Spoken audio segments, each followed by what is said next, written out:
Life has a funny way of revealing the truth about people, especially when there's money involved. I never thought my own sister would try to legally declare me dead. But I guess $12 million can make people do crazy things. I'm Emma Chen, 29 years old, and until 6 months ago, I thought I knew everything about my life. I was raised by my mom, Lisa Chen, after my father supposedly abandoned us before I was born. My half-sister, Rachel, came along when Mom remarried Jack Wilson when I was 4. We grew up in a modest home in Boston, and while we weren't poor, Mom always emphasized the importance of education and hard work. What none of us knew was that my biological father, David Thompson, had been searching for us for years.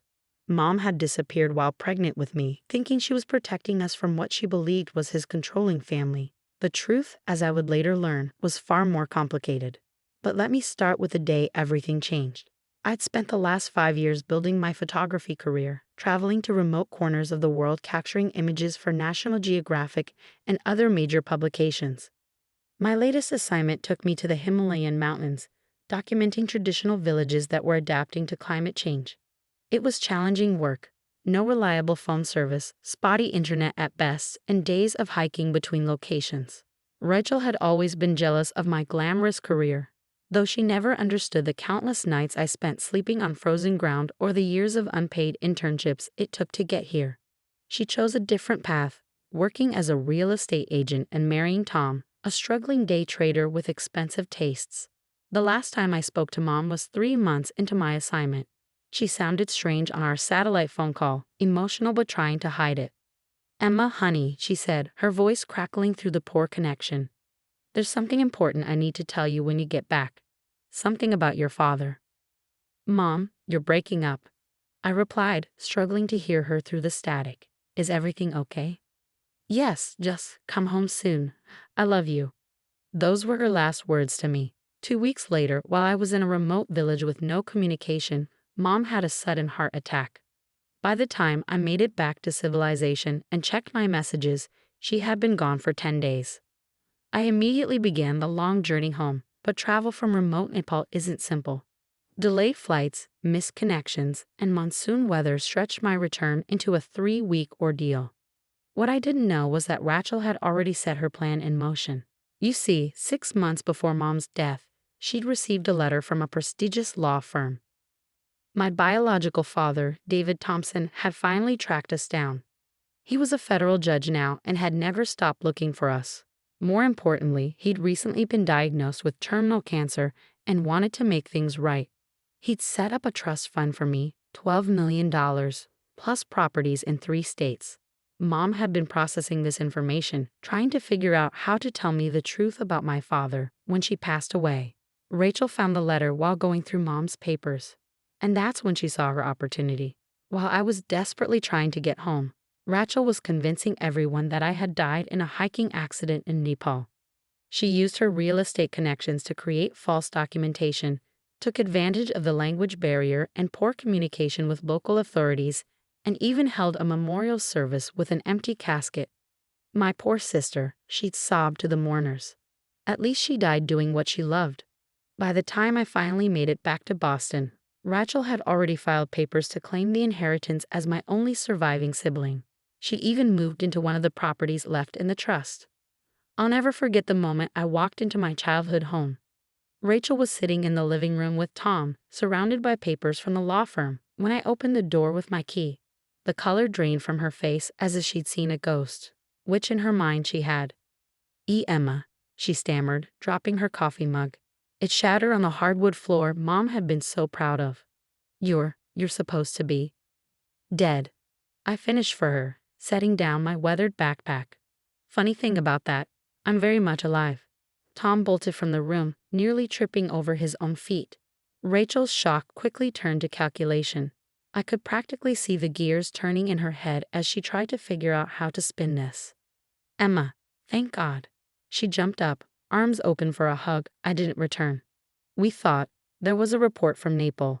We were devastated. I've been trying to handle all the legal matters for you to protect your interests." "Really?"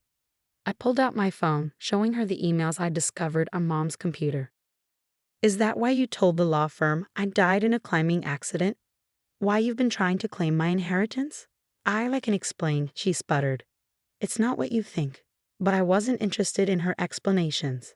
I'd spent the flight home doing my research, making calls, and uncovering every detail of her scheme.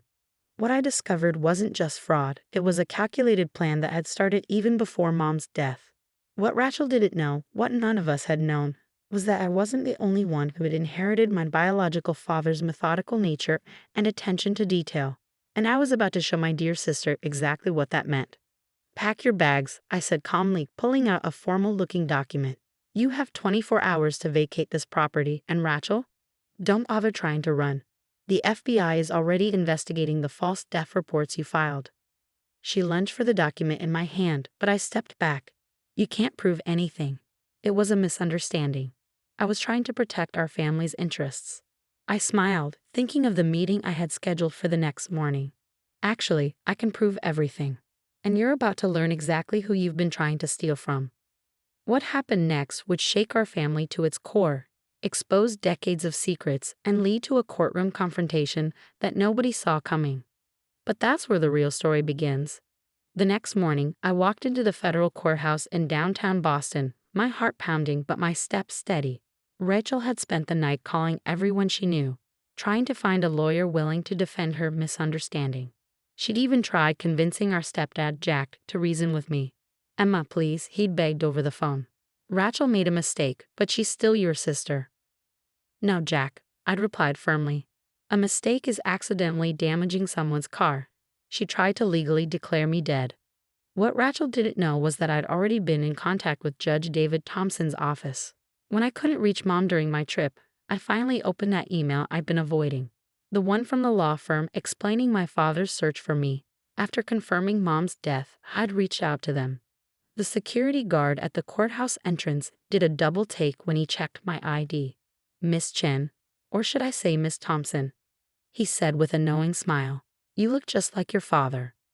I was directed to a private chamber where a tall, distinguished-looking man in his early 60s stood looking out the window. He turned as I entered, and I felt my breath catch. It was like looking at an older, male version of myself.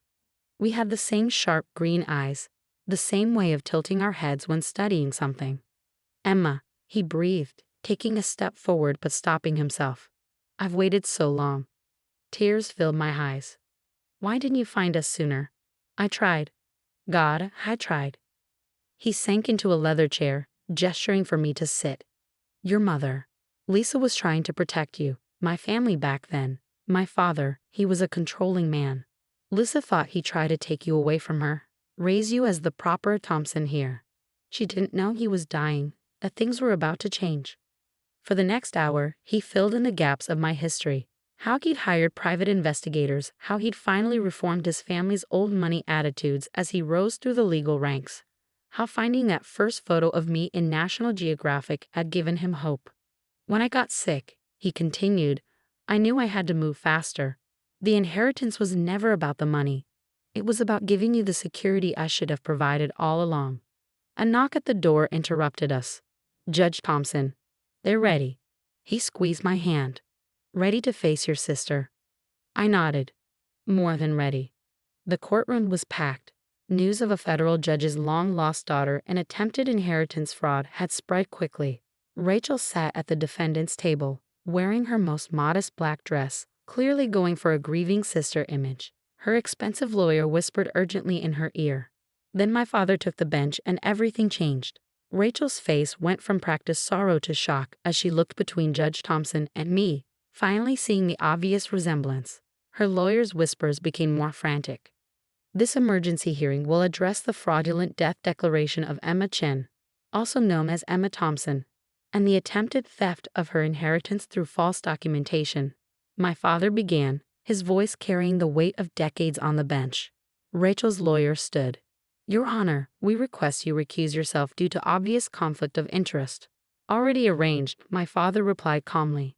Judge Martinez will be here momentarily to proceed. I simply wanted to be present for this opening statement. He turned to Rachel, who seemed to shrink under his gaze. Ms. Wilson, when you attempted to have your sister declared dead, did you ever wonder why a federal judge would leave such a substantial inheritance to a photographer he'd never met? Rachel's carefully constructed facade cracked. I didn't. No, you didn't think, he continued. You saw an opportunity and took it, never questioning why I would track down your sister after 29 years. Never wondering why we have the same eyes, the same expressions. Never considering that I trying to steal from her. You were attempting to defraud a federal judge's daughter. The courtroom erupted in whispers. Rachel's lawyer looked like he wanted to disappear. Judge Martinez arrived and the real proceedings began. The evidence was overwhelming. Rachel had forged documents, bribed officials in Nepal, and even created fake death certificates. She'd planned it all while Mom was still alive, waiting for an opportunity. But the biggest shock came when Tom, Rachel's husband, took the stand. She started planning it months ago, he testified, avoiding Rachel's murderous glare. When she found out about Emma's real father being Judge Thompson, she became obsessed. Said it wasn't fair that Emma got everything just for being born to the right father. She even suggested we should adopt Emma's future share of Mom's estate since dead people can't inherit. I watched my sister crumble as her husband betrayed her, as her schemes were exposed one by one. The woman who'd once been my childhood playmate, who borrowed my clothes and shared my secrets, was revealed as a stranger. The judge's verdict was swift and severe. Rachel was facing criminal charges for fraud, forgery, and filing false reports. She'd have to repay all the money she'd spent from the properties she'd illegally occupied. Her real estate license was suspended pending further investigation. But it was our stepfather's words in the hallway afterward that truly ended things. Your mother, Jack said, tears in his eyes. She wanted to tell you about Judge Thompson for years. She was so proud of you, Emma. Rachel, she knew that. She knew and still chose to do this. I can't defend her anymore. Rachel was led away in handcuffs, sobbing not from remorse, but from being caught. As she passed me, she hissed, You think you're better than me now? With your fancy real father and millions? I looked at my sister, really looked at her, and felt only pity. I was never competing with you, Rachel. You were the only one keeping score. The aftermath changed everything. Judge Thompson, Dad, and I began the slow process of building a relationship. He retired from the bench to focus on his health and making up for lost time. The treatments were working better than expected, giving us precious months to connect. I kept my photography career but established a foundation in Mom's name, providing scholarships for young photographers from underprivileged backgrounds. One of Dad's properties became a gallery showcasing their work. Rachel was sentenced to 5 years in prison for her crimes. Tom filed for divorce and cooperated with authorities in exchange for leniency. Jack visits her sometimes, but our family will never be the same. Last week, I found an old photo album in Mom's things. There was a picture of Rachel and me as kids, grinning with ice cream-covered faces, genuinely happy in each other's company. I thought about showing it to her during visiting hours, but decided against it. Some things, once broken, can't be fixed. But other things, like my newfound relationship with my father, prove that it's never too late for a new beginning. Dad and I often sit in his study, sharing stories and making up for lost time. You know, he said recently, your mother was right to be worried about my family back then. But she was wrong about one thing. Running away didn't prevent you from becoming a Thompson. You've got our spirit, our sense of justice. I smiled, thinking of the long road that led us here.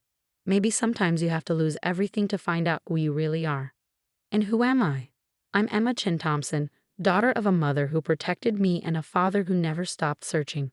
I'm a photographer who captures truth through my lens and a woman who learned that real family isn't about blood or money, it's about choice. As for Rachel, I heard she's writing a memoir in prison about family betrayal. I wish her well, but some stories don't need to be rewritten. Sometimes the truth is enough.